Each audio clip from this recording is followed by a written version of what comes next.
මගේ පුංචි යාළුවේ 3 වසර තේරවිලි පාඩමේ තේරවිලි තෝරමු.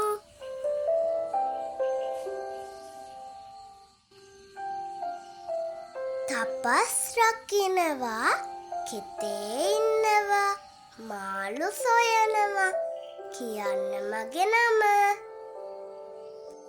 කවුද දන්නවද ඒ? කියන්න බලන්න.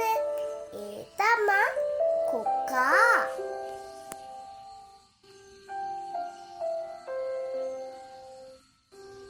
උඩහ ගෙදර මම යනකොට අඟර දඟර වෙලක් තිබුණා. මල් සුවඳයි ගෙඩි තිත්තයි නොතේරුවත් ටොක විස්සයි. කියන්න බලන්න මොකක්ද දන්නවද ඒ? ඒ තමා කරවිල.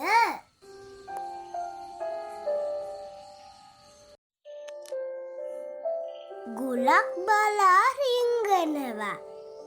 ඒකෙ ඇතුළ කැරකෙනවා. ගේ දොර බඩු රැක දෙනවා. තේරුවතින් පඩි දෙනවා. මොකක්ද දන්නවද ඒ? කියන්න බලන්න. ඒ තමා යතුර.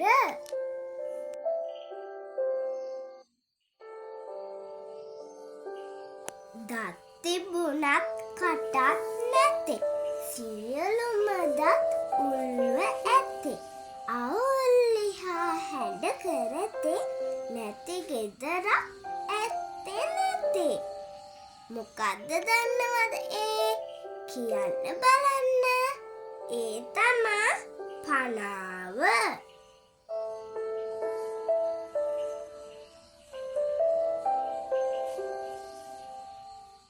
රිසිදුකම කරන අගේ රැවුල ඊතෑ කූරු වගේ. මිදුල වටේ යන එනකොට රැවුල ඇදෙයි පොළව දිගේ. මොකක්ද දන්නවද ඒ? කියන්න බලන්නකෝ. ඒ තමා ඉදල. අපි තවත් පාඩමකින් හමු වෙමු.